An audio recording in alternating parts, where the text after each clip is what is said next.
Well, good morning, everyone.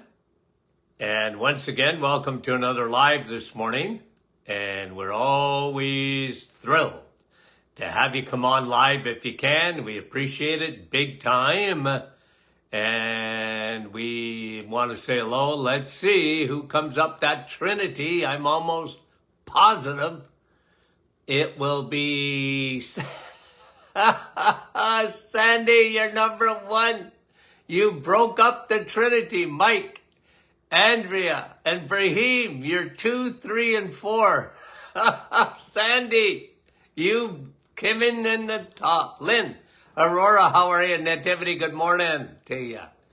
And Jocelyn from Sturgeon Falls. Fran, Orangeville, good morning. And Sandy, how are you? Gertie, good morning. Burlington. Nick from our staff.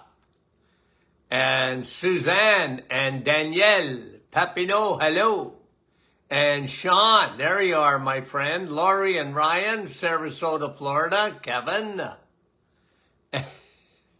Georgie, I'm still laughing about that. Kathy, Port Perry, how are you? Marilyn, Kelowna. Keith, good morning to you. And John, Wyoming. Yalau, bonjour. Sharon said I missed her.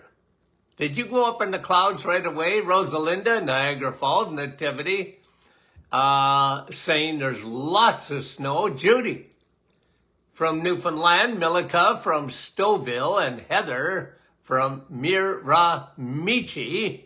Marcin, bonjour. Maureen, good morning. And Dave from Cardiff. And 2 Daves, one from Cardiff, the other from Gilmore. Wendy, there she is, from Markham. Elaine from St. John, Newfoundland. Janice, how are you? John, good morning to you. Chantal, Ottawa. Clinton, day 28 of the reset. Arlene, Amber, New Jersey. Judy, Port Perry. Sherry. Maureen, how are you? Penticton, British Columbia. John, from Elgin, Illinois. Cecilia. Shediak. Moses, from Brawley, California. How are you? Leslie, Thunder Bay. Cheryl says I missed her. And Sharon was in the clouds from Kansas. Alice, Labrador. IT, guys, I can only see what I see. Barbara. Brenda, good morning. Guys, we love having you on. Who is there? Fran. Hi, Fran from Orangeville. Nellie, nice to have you on. Carolyn, Edmonton, Alberta. Beverly, how are you? Luella, Etta, and McKeenock, how are you? Patricia from Windsor. Crystal, lots of snow, she says. Dave, saying a good morning to others. Patricia, another Patricia. Diane, Thunder Bay. Okay, a couple of more gone. John, how are you? Sylvie, North Bay, nice to have you on. Kelly, London. And Betty from Chatham. Carol, Mount Pearl, Newfoundland. Faye says she's in the clouds. Germaine, how are you? Frances Marie, nice to have you on. Guys, we love having you on. Lynn, how are you? Linda and Bonnie, good morning. Okay, now, I had a couple of things I wanted to talk about this morning. This is, according to the World Health Organization, I'm just reading some stats, and it ain't good. I mean, you look at it. Now, I brought this to you, I'm going to say about a year ago. I'm not quite sure exactly. I'd have to go look in my notes, but I sort of flag things, and they interest me big time, and I know they would interest you. But I don't know if you guys remember this, but I brought out something that the World Health Organization said that for the first time in recorded history, that chronic disease, okay, was killing people at a higher rate in the world than infections or war or famine. Like, what? Yeah. Okay. Now, I'd have to go back in a podcast and see exactly when I talked about it. You know, guys, when you get my age, I ain't going to give you exact dates, but I know I brought this out because it startled me. In North America, no, that wouldn't affect my thinking because no, we all know it. Okay, because the biggest killers in North America, I mean, look, people still die from infections. Obviously, people die from accidents and things like that. I mean, of course. Okay, but when it comes to disease now, chronic disease like heart disease, cancer, Alzheimer's, diabetes, are huge killers, and it's worse now than ever. Okay? It's worse now than ever. And let me give you some stats that are scary. 80% of young people in America, and Canada would be no better when I tell you that, okay? So whenever I say the United States, Canada, we eat the same way, okay? We're carb heavy, we're sugar, the average Canadian and American is consuming close to 200 pounds of sugar a year, and our bodies were never designed for that. And we have really, as my friend Frank says, dug our graves with our forks and spoons. Okay, but listen to this. So 80% of the population, young people, would not qualify, and they don't qualify for the military. Now, I don't know about Canada as much. I don't know what the requirements are, but in the United States, 80% of the young people population wouldn't even qualify. They're not in good enough shape for the military. Okay, so I'm continuing on in the theme of the World Health Organization telling us that, you know, what's taking over from infection and all this, and that is chronic disease. And chronic disease is when you don't eat right, primarily. Now, okay, scary stats. 50% of the population by the year 2030 in North America will be obese. 2030 is not that far away. This one's, because I've been talking about this a little bit, 1/3 of the population, 1/3 of the population are pre-diabetic. Pre-diabetic means that your A1C, for example, okay? Now, A1C is a lagging blood sugar indicator. It's one of my favorite tests is A1C because it gives you a better, like if you can take a pinprick right now and take your blood sugar, and I don't mind that. I think people do it too much. But I don't mind that test. I mean, you know, I want to know what your glucose is, blood sugar glucose at the moment. But what's a better indicator of how your pancreas is working, how your liver is working, whether your liver is full of fat or not due to your diet? I like A1C. And I've talked to you about this, that if you have 5.4 A1C and up, okay, 5.4 A1C and up, you got insulin resistance. You got trouble with your pancreas. You are, if it's above that, you're on the Titanic. But in the world of medicine, you have to be in about 6.1 to be classified as a diabetic in terms of your A1C. But listen to this, okay? Listen to this statistic. 1/3 of North Americans have,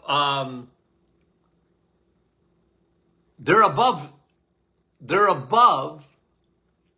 6.1 A1C, and they don't know it.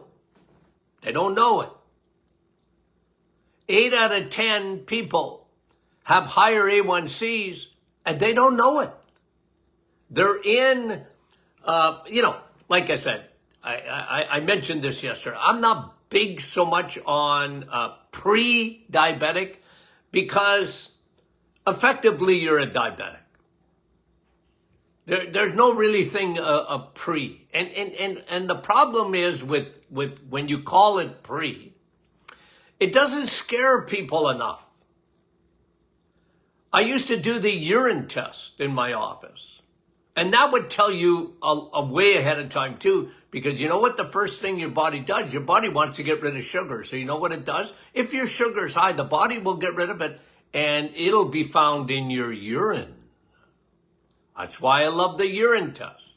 They hardly do it anymore, but they should. And people could do it at home. If they see, if there's sugar in their urine and they've got a chem strip and they see it, man, you're in doo-doo. I used to show it to my patients. I said, you are on the Titanic. You've hit the iceberg. Now get off the boat. You better change your lifestyle in a hurry.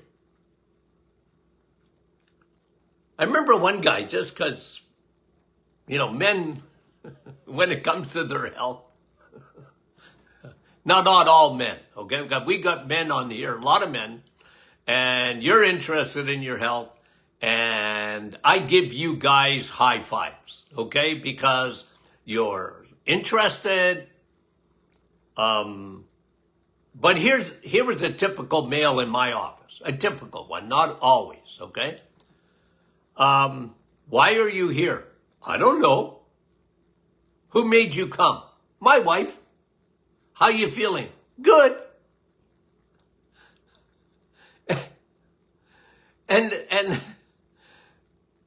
like me, well, wait a minute. We just got all the results of your testing, okay? And you ain't near as good as you think you are, okay? I hate to break it to you, but you're not in good shape at all, okay? And because a lot of men, they just bury their head in the sand when it comes to their health. Just the way, you know what, I'm all right. I don't want to change anything. And I don't want to be disciplined. And and they always find an uncle in their mind that lived till he was 100 years old, drank, smoked, and ate whatever he felt like. I got an uncle,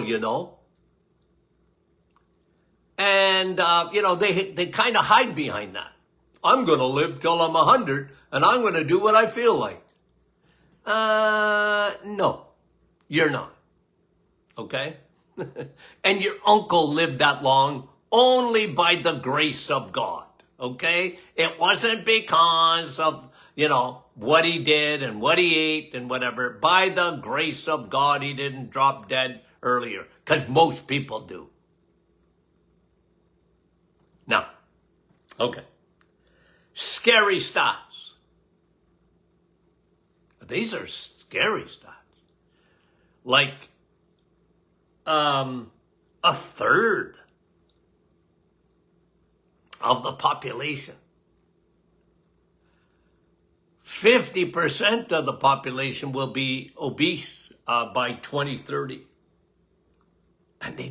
And people don't know it because we're talking about stuff that, unless you get a chronic disease, they're not so interested in. I can tell you guys, we're almost there at the end of January. Now, we had thousands of people sign up to do the reset. Okay? How good is that? How good is it that people, okay? I did the reset, by the way, okay? I started a little bit earlier than January 1st, for me. I just started a little bit earlier. I said, okay, Christmas and pre-Christmas. And I said, nah. Like, you know what? I was eating too many carbs, and generally I'm pretty disciplined, but I said, I'm going to do a reset. I know it's good for me. I want to empty my liver. I want to just make sure my A1C is good. I want to get my inflammation markers down. I want to get yada, yada, yada. And you know what? I can tell you one thing about the reset. Okay? When you live on eggs, meat, and cheese, guys, it's doable. And again, I'm not saying you got to do it forever. Like, people think this is a carnivore diet. It's not. That scares people. This is a 30-day program, guys. But testimony after testimony after testimony will tell you that once you change fuels and you start feeling better, it's incredible. It's incredible. And once you cut that sugar out of your diet, it's incredible what happens. Okay, now, okay. According to the World Health Organization, oh my. Okay, now, new studies have come out. Okay, new studies have come out on the brain. We talked about one of them yesterday, and that is on coffee and the brain. Coffee enlarges your brain. It's good news, guys. It's good news. It's so good for you. And you can't compare tea to coffee. Not in terms of its benefits, the real vitamin C, but two new large studies. Amazing what happens when you lower carbohydrates. Well, one thing for sure, and we've known this for quite a while, and it's really where the reset came out of. If you cut down on your carbs, big time, I mean big time, not just, oh, doc, a lot of people used to come to, I don't eat a lot of carbs, doc. I don't. I said, well, let's go over that, okay? What do you have for breakfast every morning? Yogurt? Well, that would be good. What kind of yogurt? Well, I like that strawberry, I said, well, you got a lot of sugar in there, man. Like, if you're just having Greek plain yogurt, okay. There's a little bit of sugar naturally in the dairy, but it's very low. But you can't have the companies add flavor to it, because just generally they load it up with sugar. Read your labels. Doc, I have a 12-grain bagel. And I know you like butter, Doc. I put butter on it. Well, good for you. Eat the butter, but don't have the bagel. But it's amazing, people, they don't. Dr. Martin, I'm having oatmeal. Oatmeal. No sugar added. I know, but it's going to raise your blood sugar to 20 or 200 in a nanosecond. And you're going to need insulin coming out the wazoo to get it down. That's how much sugar is produced by things you think are good for you. Yeah, but it's got fiber. Okay? So, when you do the reset, here's a study. Your brain will thank you. Your brain will thank you. Even in depression. One thing you can do with food is reverse diabetes, type 2 diabetes. Now, there's all sorts of designer drugs, and now they hit the hit parade, and everybody's on them. Everybody's talking about them, and it's the greatest. To me, it's a hoax. I don't like it. I don't like. You want to ask me personally? I'm very, very, very reticent about these designer drugs, Wegovy and Ozempic and others in that category. The best way to get your GLP-1 down is to eat low carb, not to take a drug. Drugs can be dramatic. Oh, Dr. Martin, you should see the weight loss, but you should see the side effects too. And I know people are desperate, but if they would just go low carb, cut the carbs down, do the reset, just do 30 days to start and get your body in tune to eating the right foods. Okay, and again, I'm not a no-carb guy the rest of your life. I'm not like that. That's why this is doable. You can do the reset and you will feel better, and it's proven.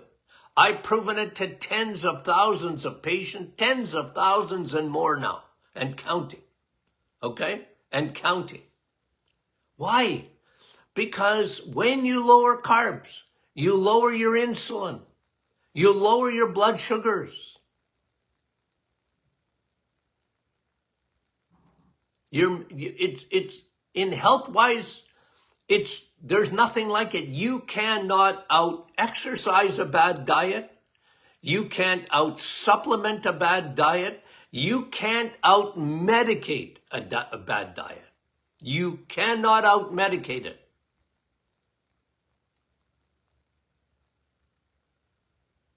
And I know I'm preaching to the choir here, but I'm telling you, I want to reinforce, because the World Health Organization and others, we look around and what we see is chronic disease. Our society, we're so upside down because we don't worry about things till it happens.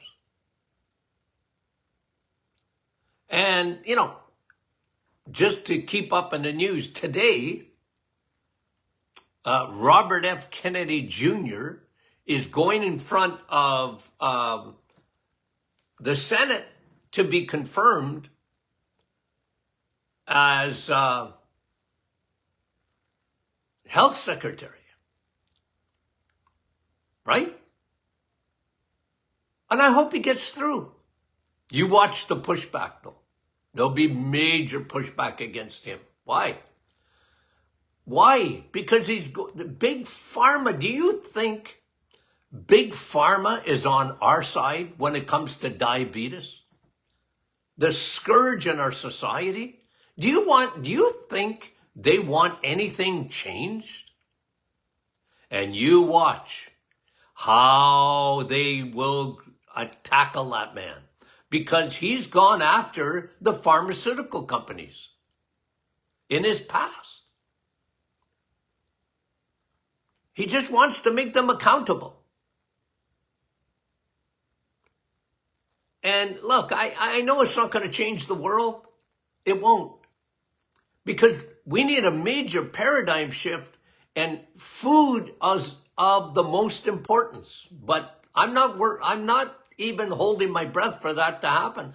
I just want people to become more aware of it. And guys, it's wonderful that we have venues like this. I had a radio show for years and years and years, and it was very popular. People are interested. Not everybody, but a lot of people. One thing, people are getting really interested about their health. Because if you don't have your health, no fun. And I always tell people, I told patient after patient, start in the kitchen. Or as some of my followers have said, in the grocery store. Make the right choices. You have to eat. It's not calories. It's how many carbs and how much sugar is added to food. If you figure that out, it'll make a big dent. And then, lay off the crappy carbohydrates that are full of those bad oils. Man, when you do that, that's why I want people to go back to nature and eat eggs. There ain't nothing negative about an egg. Meat, fish, and dairy. The good dairy. Cream, cheese, butter.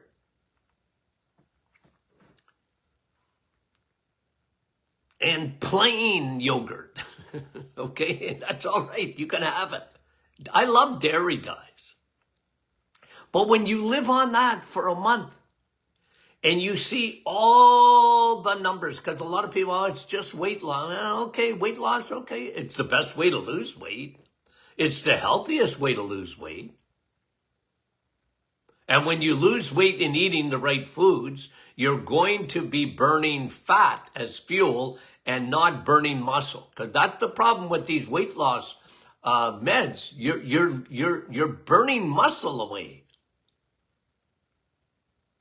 That ain't good for you. You need muscle. Okay. 2 large studies I just started on the brain. Okay. We did one on coffee yesterday. The other one is on when you eat low carb. What happens to your brain? Okay? Let me read this to you. When you go low carb, your brain thanks you.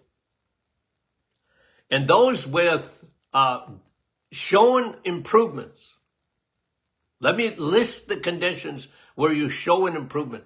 One is Alzheimer's. Well, obviously, Alzheimer's is type 3 diabetes. It's the brain swimming in an ocean of fuel that it can't use. Right? You're swimming in the Atlantic. Can you drink the water? Nah. Right? That's what happens when you use the wrong fuel. You got glucose up in the brain, but your brain can't use it. You got insulin resistance of the brain, and your brain is saturated, but it can't use that fuel properly. That's not good. And anyway, here's the improvement. Alzheimer's. Now look, guys.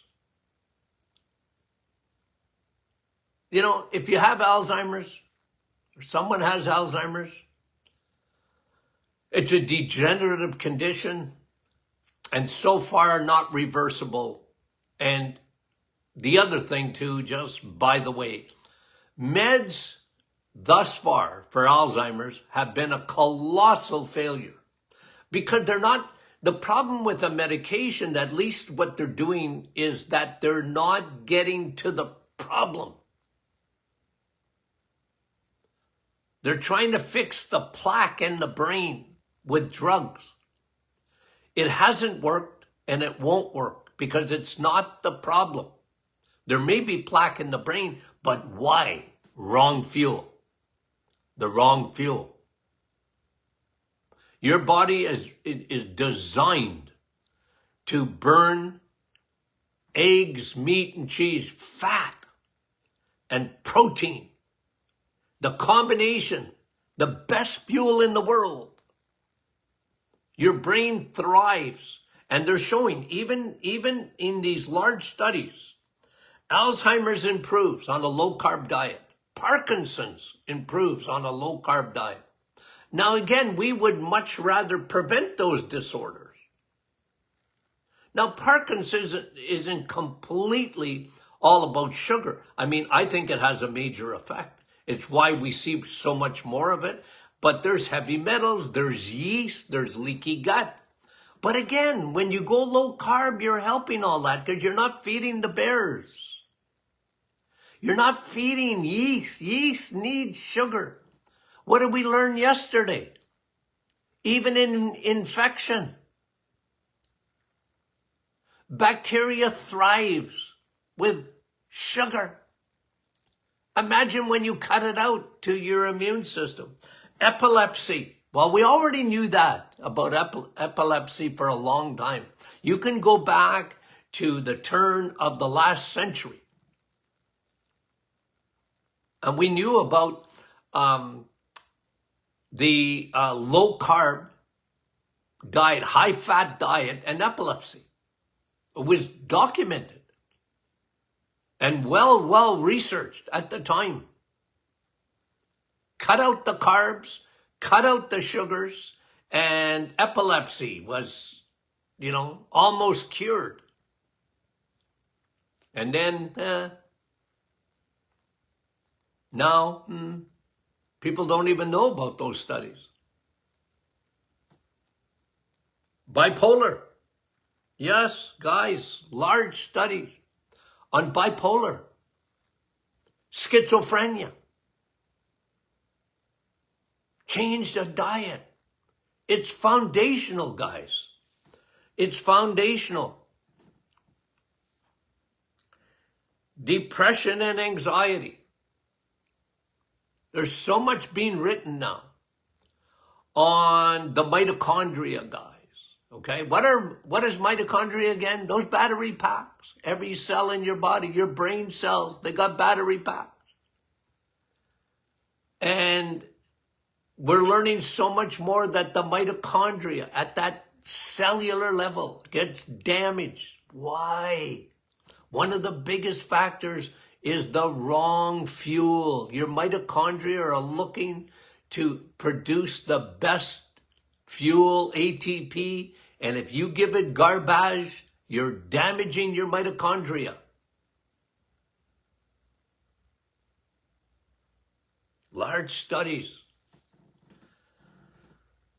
I think it's one of the most important topics when you talk about the brain. And when you talk about, we have more depression today. We have more anxiety today. We have more schizophrenia today. We have more Alzheimer's today. We have more epilepsy today than ever before. Guys, we're not winning. Someone said, Doc, you're a winner. I kind of laughed. Well, I want to win. I like winning more than losing. But we're losing as a society. We're losing as a society. Okay. Yee. I don't like what the World Health Organization is saying about our health. Whoa. Okay. I got a couple of more studies, but we'll keep those. Okay. Now, what's Friday? Question and answer Friday. Isn't it? Yep. How do you get your questions asked? Okay. Don't put them here. Okay.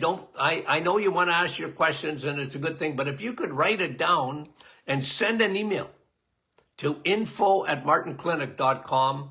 This way, guaranteed, we're going to get your question. info@martinclinic.com. Okay? Send your questions in. We'll be happy to answer them. We love question and answer Fridays, Mondays. Sometimes it's question and answer every day. But guys, that's what we're here for. You don't ask, you don't get. Ask your questions. Okay. Woo. Okay, we love you guys. We'll talk to you soon. And thanks for watching.